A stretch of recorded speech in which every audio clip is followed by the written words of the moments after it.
Hello, and thank you for joining us for another review by the Binge Chickens. I'm Lo, and I have Alex with me, and we're going to be talking through the latest WandaVision episode for today. So, how are you going, Alex? I'm good. I'm good. It was a very exciting episode last night. I'm excited to talk about it. Exactly, same here. Yeah, I'm really enjoying the series so far. I know we're only 3 episodes in. Still have a lot of questions. Still have things that need to be revealed, but in terms of the overall vibe of the show, I think it's actually really enjoyable. They've got a good balance between the sitcom and the intrigue, which is good. Definitely. What are your thoughts overall so far of the series? Yeah. I'm really liking it. I think, like you said, I think the sitcom vibe is really fun. I'm actually really enjoying it. I saw some people saying that they needed to see more progression in this episode. They needed to see more plot advancement to kind of stick with it. But I was kind of the opposite. I was like, I've actually really enjoyed that we've got little breadcrumbs so far, and that it's mainly been the sitcom. Like in the first episode, the breadcrumb was really just the I guess the dinner party. Um, and I kind of liked it. It was sort of the drip feed and the slow burn and the slow build. I didn't necessarily need it to jump as quickly as it did in this episode, but I enjoyed what happened in this episode as well. So I'm not really complaining either way. Yeah, exactly. I agree. Okay, so let's talk about this episode. So we've got episode 3 of WandaVision, and it's now in the 70s. The episode started with a very Brady Bunch style opening, and then we got the opening title, which is WandaVision, and Now in Color, which is actually the episode title as well. I mean, like Disney Plus was doing with Mandalorian, we don't get the episode titles till after the episode has aired. So Yeah, it it's was kind of episode interesting. 3. I Yeah. Yeah, I hadn't picked up on that with the Mandalorian until like the last episode when I'm like, oh no, I think it was the jet. I mean, Description, not the the description. Yeah. That they don't update it till after the episode. I kind of like yeah. that. Yeah, so they changed the episode title after the episode, which is interesting. So yeah, this one is now in color, and it is now in color. So we've got that switch from the black and white, which we saw at the end of episode 2. Everything's transitioned to color, and yeah, very 70s with those Brady Bunch vibes. I really enjoyed the opening title sequences that they've been doing. I mean, obviously, it really adds to the time period they're trying to convey. But then this one was littered with lyrics all about becoming a family, and the surprise of Wanda being pregnant. And as we saw at the end of episode 2, she very rapidly develops a baby bump. And obviously this episode is following through on that plot line, and that was very much what was explored and discussed in those opening titles. So you've got them,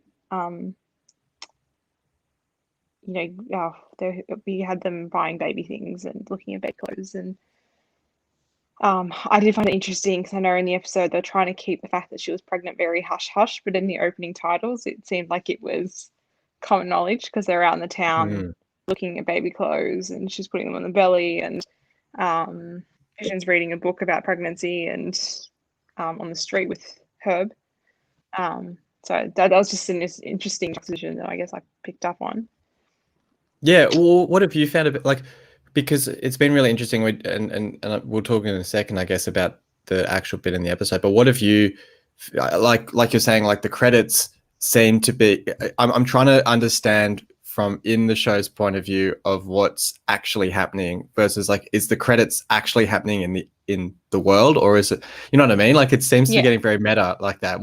How have you found sort of trying to distinguish between the two, I guess? I think the credits are really that linking feature between what happened last episode and what's the main events are for that episode. So like in episode 1, the opening credits were Wanda and Vision having just been married, driving up to their new home, and him carrying her over into the house, and it kind of starts from there. So we, as the audience, we know that this has happened, and this is the point they're at. It was the same with the second episode. They kind of had that. I don't remember the credits in the second episode very clearly, but I'm pretty sure it was the same thing.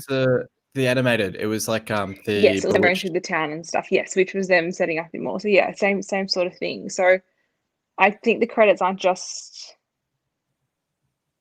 I don't think there's like opening credits as you get with like normal TV shows where you get the same credits every time. These opening credits seem to be used as this is where we are now in Framing device, Wonder yeah. and Vision's world, and these are like this is what the world looks like now. It's kind of that glimpse into this is now the 70s, and this is what the town looks like, and these are some of the characters you might see, and blah blah blah.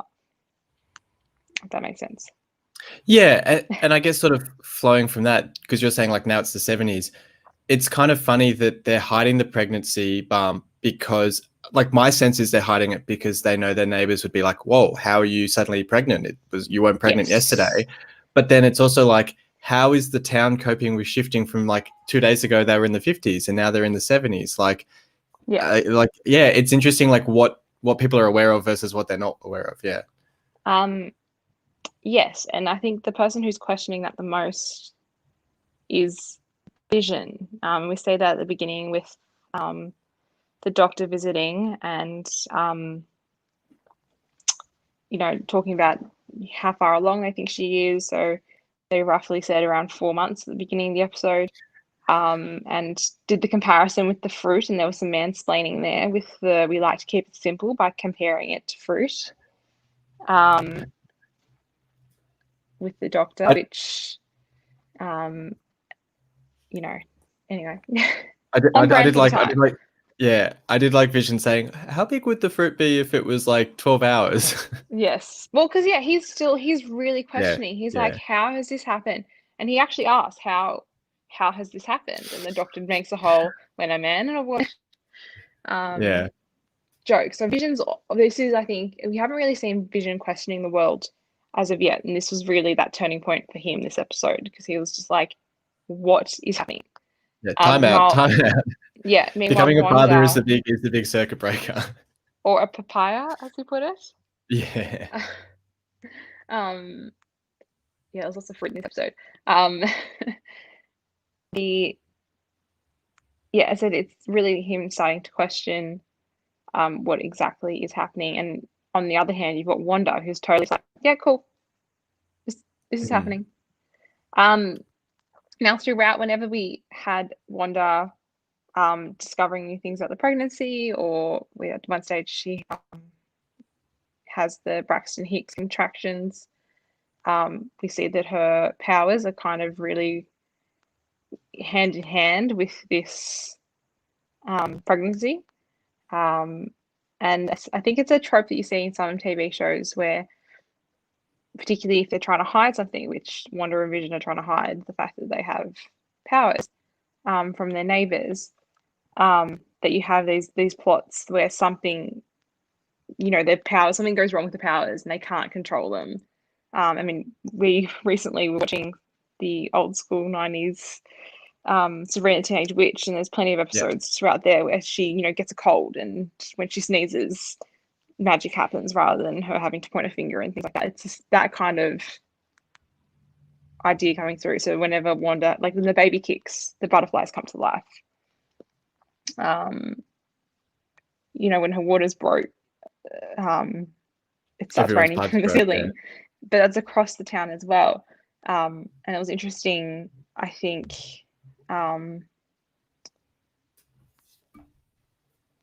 as a way of playing on this idea that there's something not right with the world, that they've got this happening. And before we get, I get into that a bit more. So I'm saying I'm a lot today. Thoughts on the whole them having it a secret to hide? Yeah, because I guess when you look at the plots of the first 2 episodes, it seems like the plot is becoming more and more linked to who they are and their role in the town. Like the first episode was very much just like a normal sitcom plot. Boss is coming to dinner, forgotten to make dinner, and having to deal with that. Second episode, I guess, was still sort of that broader plot, but then we had Vision getting gum stuck in his insides, so then it was a bit more tied to who they are.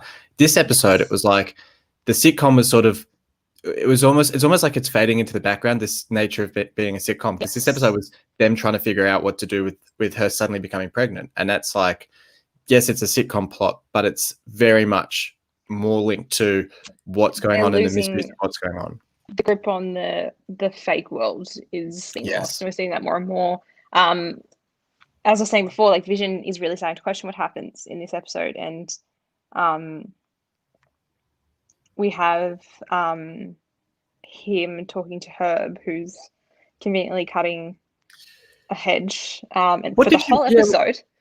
What did you make of that? Because the moment where he starts cutting through the wall, it was almost like he forgot what he was doing. Like it's like he's been programmed to do it, like he's not real. Yes, and he's just like, I'm just gonna keep, And we've seen that with those secondary characters throughout, like with was it Dolly from the second episode? Who, ask Wanda, who are you? And they start questioning things, and before that radio scene, or in that radio scene, that these people are just going through the motions because that's what they do. They're, again, secondary characters on Wanda and Vision's TV show.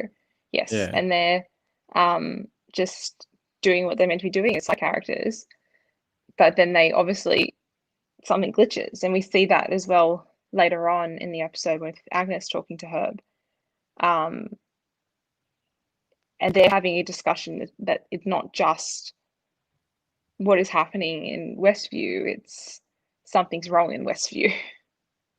And with that discussion specifically, I almost wonder if it's almost like there's different factions, because and we'll talk about Geraldine, but it's almost like Geraldine's one group trying to control Wanda, and then these two are like, did you see her go in, and like, what's going on? And unless like you said, maybe they are just the side characters in the show being like, hang on, who's this person? She doesn't have a house. No, that would the discussions were more in depth, because Herb does say, because what was that? Herb says something along the lines of she doesn't have a home because, and goes to each sentence, and Agnes is just like, stop. And she was like, yep, everything's fine. We're going. Bye. I'm going, and off she goes. So I do think obviously there is something more there, and everyone's starting to question it. It's starting to come through more and more. And as I said, we really saw Vision questioning it this episode. Before we get into, I guess, looking more at that Vision questioning it, because there's a bit. I want to go into the second half of the episode. So the first half of the episode is very much that sitcom. Everything's fun. We've got the laugh track, as we've had in the last few episodes. It's quite light. It's everyone's got her powers, which is bringing things to life, such as the butterflies and the mobile.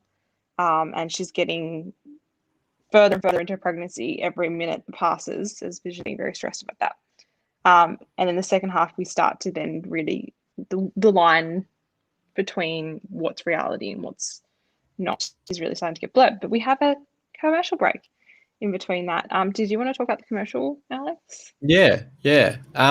So it seems like every episode we're getting little kind of clues or I guess factions from the Marvel universe that kind of pop up in these commercial breaks. And this one we got Hydra Soak, which was Unleash the Goddess Within. And I think my interpretation of that, like, it almost each commercial break sort of about Wanda's backstory. So you had like the Stark missile sound effect in the first episode. You had the Hydra watch in the second episode, or the Strucker watch in the second episode with the Hydra logo. And then this is like Hydra Soak, Unleash the Goddess Within. It's as if, because when she was younger, it was Hydra who sort of unlocked her powers. Yes. Sort of yes. With her and her brother. We hear about later. Yeah. Even in the commercial, they say, I wrote this down and I'm totally blanking. Yes, you read my mind.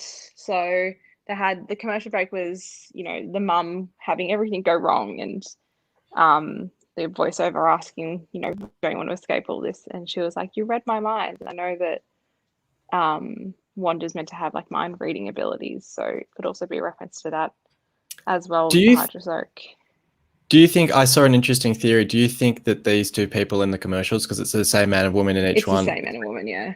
Is it meant to, do you reckon it's meant to be Wanda's parents?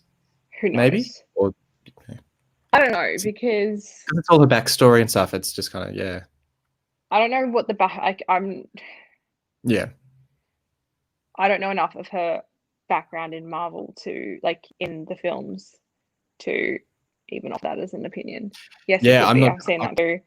So I'm pretty sure in the comic books, she's like, they're more X-Men characters rather than Avengers, and that they're Mm. Magneto's kids, her and her brother. Oh, So okay. yeah, so that's just totally not relevant to what's happening in the film universe. So that's why I was like, No idea. I would have no idea. I do like the people in the commercial, the same people each time. So obviously they're like the characters in the like the characters who are in the town. Obviously that reoccurring. They're trapped there too. I did know that the only link I knew to the X-Men was I know that her brother, whose name is Quicksilver, or I mean it's Pietro, but I think his name is Quicksilver. I think there's a Quicksilver who's also in the Actually, I X-Men don't film. know. So I think that's the crossover. Yeah, there is Quicksilver in the X-Men universe. I again haven't delved into that too much. Not since like the original movies way back when with like James Marsden and Halle Berry and stuff like that. James Marsden was in the newer ones. You mean like Patrick Stewart? James Marsden's on the new ones. Yeah. You're thinking James. Oh, you're thinking Mr. Tumnus from Narnia. I am James not James McAvoy. Marsden. Sorry, No, James James McAvoy. You're right. Marsden is in the I older apologize. ones because that's where I Yes. was like, He was- hello, James Marsden. Yes, he was the guy with the glasses, right? Yeah. Yes. Yeah. My apologies. Whose name I was I'm thinking totally James blanking. No, it's McAvoy. all right. I was just like, nope. What was I saying? James Marsden's on Westworld. I know. Yeah. I'm with you now. Anyway, back to WandaVision. So they've had the commercial break, and instead, when we come back from that, things start to get a bit Go wild. strange. Yeah. We have Wanda actually going into labor. As we already mentioned, the waters break and it rains in the ceiling. That happens across the neighborhood. When she has those strong contractions, particularly with those Braxton Hicks, which happens before the commercial break, it stuffs the power across the town as well. So I think this feeds more into this idea that maybe this is a town that Wanda is in control of rather than someone else being in control of. So I know in last episode we were talking about what is actually happening, and I think having this happening across the whole town is that indication that this is maybe Wanda's world rather than a world that she's been dumped into. Well, yeah, and quick question for you. I mean, we're talking after the commercial break, but before the commercial break, there was that brief moment where Vision was questioning, and he specifically references one of the before. Yeah. That did, yeah. And it seems like there's a bit of a debate. My interpretation was that somebody else sort of did a rewind or jump skip back to before he questioned it. But there's also the interpretation that it was Wanda who did the rewind. Yeah. So like you're saying, if Wanda's in control, how did you view that? Yeah. I mean, the bit where Vision's like, he actually mentions that there's a problem with Herb and like her pregnancy progressing so fast. He's like, something's not right here. And then it jumps and he says some very typical corny lovey-dovey line that would be appropriate for a sitcom. And everything continues happily ever after. I mean, given that we saw Wanda say no last week when the beekeeper came out and change everything that happened, it could have been her. When I watched it happen, I didn't think it was her. But given everything else, sorry, Sasha. So our dog is making a very irritating noise while I'm trying to talk here. While I think they could have, if it was Wanda, maybe had her say nope, like not nope, no again to make that clear. But I think maybe given that we'd already seen that she has the ability to rewind and change what happens, that they've probably assumed that we as the audience would know that was her. But given that they didn't show her, I just assumed maybe someone else was saying, no, like we can't have anyone questioning. But that's the only time it happens. Because if you think about it, we've got Agnes Herb later on talking about this stuff with Vision. And if it was someone who didn't want these conversations to be happening, that's a good point. Yeah, they could have rewound that as well. But it didn't happen. So I don't know. I mean, we'll wait and see. I wouldn't be. If it was Wanda, I wouldn't be surprised. If it wasn't Wanda, I wouldn't be surprised. Yeah, it could go either way. but that's a good point about Herb and Agnes and Vision talking about it, and that not getting rewound either. Yeah, because it's a conversation directly with, and given what happens at the end with Geraldine, as well. So, yeah, let's get to that as well. Yeah. So as I said, Wanda's gone into labor. They used the very traditional, I need to hide my pregnancy, I'm going to put a coat on. When Geraldine shows up. So Geraldine was a different character last week. I think she had a different name. In episode 2, she was the she was the one who they finally revealed in the cupboard at the she was the sage assistant. Yeah. Yes. I don't remember the character's name from last week, but yeah. Geraldine shows Claire up or something? I can't remember. Yeah, it might have been Claire. And is, wanting to have a full conversation with Wanda, even though Wanda's like, no, this is not a great time. So Wanda puts on the coats, and we see again her powers are playing up. So we had that very, I keep saying sitcom moment. It was a very funny moment where every time she got a contraction, her coat would change, and she was trying to hide that again. So we're playing into that hiding the powers plot there. And then she finally dishes the coat and uses the fruit bowl, and then the vase later on as well, to hide the pregnancy belly, which is, I think, a great nod. As someone who watches TV shows, we both watch TV shows quite a bit. Whenever they try and hide that one of their actors are pregnant, it's always the funniest thing trying to work out how they are trying to hide it. So, I know in Scandal, way back when, they always had handbags in front of her, or coats. I think it was similar in things like How Much Mother as well. It was always handbags. They had them sitting down in front of the table all the time. Yeah. There was another show I was watching recently. Parks and Rec as well. I think season 2, Leslie's pregnant, and she always has a binder in front of her, which is very convenient, or the same shirt that seemed to hide her belly well on screen. So that's I guess an issue that TV has to deal with if the actors have to. Sorry, I just lost a headphone. They have to try and cover that up. So that was a nice nod to that, and very funny as well. We had the stork coming to life as part of the contractions as well, which I found very entertaining because the stork refused to leave. Every time Wanda tried to magic it away, it would just flap its wings and reappear. And then we get to the actual birth, and it's conveniently strategically behind the couch, so you don't really see anything, just the baby appears. What do you think about the Doctor and Vision? I found it interesting that Vision didn't hide. He ran to get the Doctor, and then ran back as well. When Wanda was starting to give birth and Geraldine's looking at all the pictures and stuff flying around saying, I'm sure there's a rational explanation for this, and Vision running to the Doctor and grabbing him and running back, I was like, okay, this is interesting, because this is now the town is potentially going to see their powers. How is that going to not even impact the overall story, but even just the sitcom stories, because they do seem sort of linked, like we're seeing this episode of the pregnancy, whether that will then have an impact next episode, that everyone in the town will suddenly know that they have powers. So I found that really interesting. And I also found it really interesting with the Doctor, because he'd been talking about going on holiday to Bermuda, and Vision grabs him to come help with the pregnancy. And he says, I didn't think I was going to go on holiday anyway. It's, small towns, it's always difficult to leave. Seemed as if he may have also been a bit in on it. It started to feel like a show I watched a few years ago called Wayward Pines, where not the same sort of show, but in terms of also being like this mysterious town where people can't leave the town, and everyone's sort of in on it. It started to feel like the Doctor as well was sort of in on maybe not the overall plot or scheme, I but don't think was at they're least in on aware of it. the world.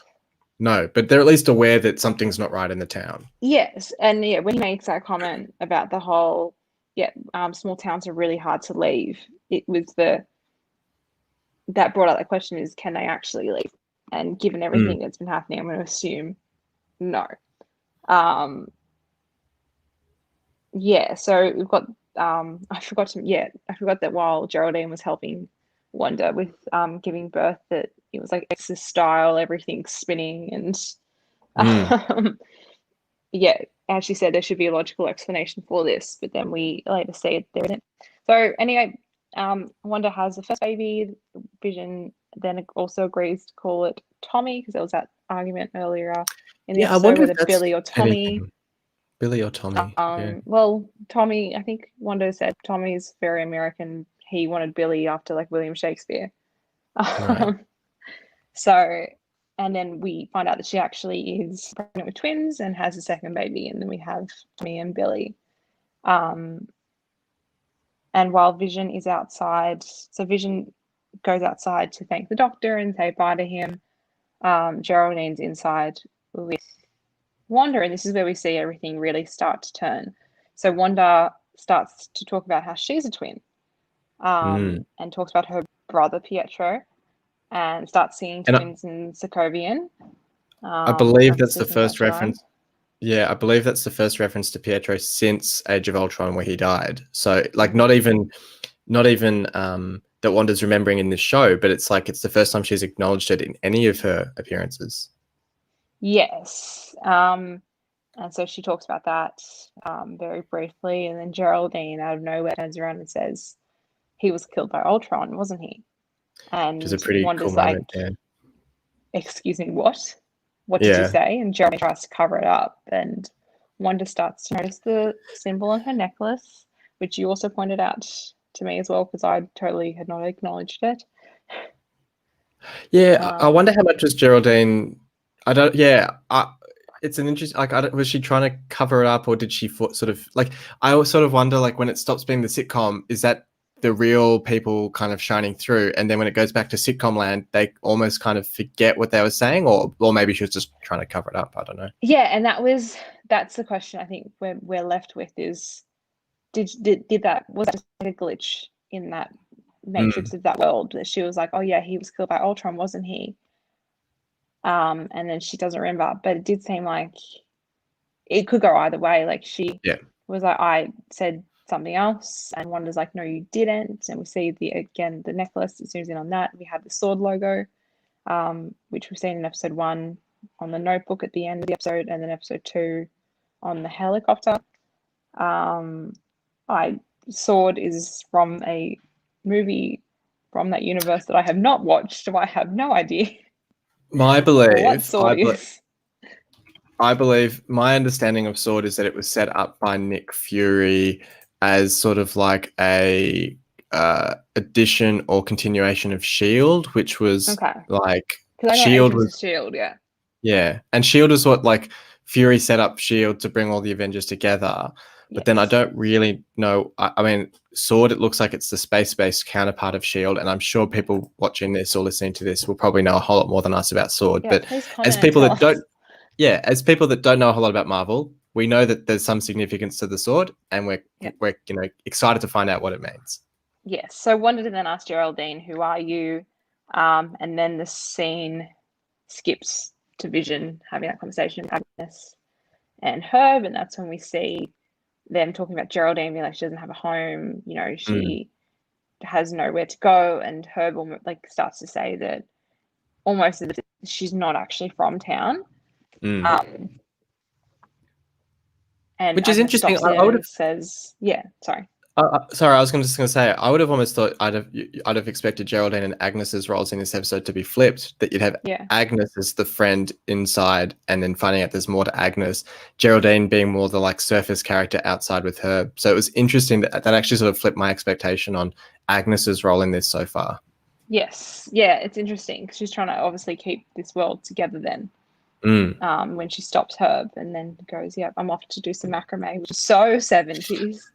I loved that. It is making you come back though, much like everything does. And Vision then goes back inside, and he's very confused by the conversation he's just witnessed outside. Asks Wanda, where's Geraldine gone? And Wanda replies, Geraldine had to rush home. But she says it in a way that makes the audience realize that Wanda has obviously made her disappear and made her go away. And this is where we have that big shift to this is the ending that, you know, there's definitely something a lot more going on here. Because their TV screens go from the square. So for the last few episodes, TV screen has been square. It then goes to widescreen, which shows that shift from the sitcom world that WandaVision or Wanda and Vision are in to, I'm assuming, the real world. And we have Geraldine coming through a... Oh dear, Sorry. puppies are both going off. No, we've got some guests. Sasha! Gosh, you can't do it. They want to contribute. Children and animals. They want to contribute to the discussion as well because they watched the episode with us last night. We have. Oh my god, how would you describe the skyline? I guess when Geraldine gets kicked out and she lands in the field, and there's that glitch. Yeah, like the technological flashing electricity glitch. It's like a TV screen being damaged. You know, it reminds me of because we watched recently Spider-Man: Far From Home. Yes. Jake Gyllenhaal's projections. Yes. It reminds me a little bit of that. Like they're using that technology to project this world around Wanda and Vision. I like that you're still in the camp that their Wanda and Vision have been placed here. I'm now really, after watching that episode, in the whole, I reckon this is Wanda creating this world. But then, so then my only point to that then is when Geraldine gets pushed out and all the tanks and helicopters and stuff swarm around her, that almost is like, are those tanks and helicopters and stuff monitoring this world that, I mean, maybe Wanda's created it, but then why are they monitoring it? Or yeah, it's still very confusing to me. I still, and you know, sort of coming back to Wayward Pines, what I really loved about that show was every episode would end, and I'd say at the end of the episode, okay, I know what's happening. Like, because I think the big thing with that show is, was it set in the future or was it set in the present? And it was like at the end of each episode, you go, okay, no, it's definitely set in the present because of this and this. Then the next episode finished and you go, no, it's definitely set in the future because of this and this. And you kept flipping back and forward. Yes. And I'm hoping or thinking with this show, it's going to be similar where it's definitely controlled by Wanda after this episode. Then, oh, actually, no, it's definitely someone else controlling the world. And I love that sort of mystery and intrigue about it. Yes. Yeah, there's definitely a lot of mystery and intrigue. And yeah, as you said, we get Geraldine being surrounded by all those tanks and the helicopter, as we see that glitch in the world a bit more. So I don't know, it really does leave that. It was a big cliffhanger. Is Geraldine or that character being placed in there? And this is why Agnes and Herb are talking about it. I mean, I think definitely, as I know, I feel even though I now think that it's Wanda creating the world, I still have more questions at the end of that episode than I do answers. What about you? Which is great. Yeah. Oh, no, I'm definitely the same. I think there's lots of questions now out of that episode, which is great. I love this sort of mystery each episode, and I think they're handling the tone perfectly. I've really enjoyed it, and I can't wait for next week's 80s episode. I've been watching a lot of Cheers lately. I'm getting my binge through on Cheers. So even if it's not necessarily a Cheers influenced episode, to have that sort of 80s style. It's got to be Fuller House. It's got to be a reference to Mary-Kate and Ashley Olsen being in Full House. It'd be a waste if they have Elizabeth Olsen and don't make reference to Full House. I'm still holding out hope for a scene in a bar. I'm still because Cheers was such an iconic sitcom. They've got to have some reference to it. Yeah. So I'm excited for that. See. Yeah, it'll be interesting to see what happens next week. I mean, the trailers that are up on Disney Plus, we went through and watched afterwards last night, as well. Again, kind of give you a glimpse into what will be happening in these later episodes. But I feel like more of the action and more of those answers will come through in like the 90s themed episodes onwards. I'm really excited for the Halloween episode where they dress up as Wanda and Vision. Sorry. and Yeah, do Vision. you think that's like the 2000s maybe? I was trying to figure out what decade that would be from. We'll see when it is. I don't think Yeah. it's next week, just given the No, filming no. quality. Yeah. Well, no, exactly, because the filming quality did feel very either 2000s or 2010s. Yeah. Yeah. So we'll wait and see. But I'm looking forward to that. As it. Anyway, looking forward to next week. Anything Absolutely. else to add, or are we done for today? We are done for today. So I'll just quickly shout out, if you've been listening along, thank you so much for listening to our reviews. Smash the like button, share the video around, leave our comments. Like we've said, fill us in on who saw it. Educate us. On what you think is going to happen in the next episode. Do you think Wanda's controlling the world, or do you think someone's controlling it? Let us know your thoughts. As always appreciate getting some responses from you guys. Yes, and don't forget to subscribe, follow us on social media. We're on Twitter and Instagram in the bio. Chickens. Yeah, absolutely. Awesome. Thanks for joining us, Alice. No worries. Thanks for having me, Lo. See you.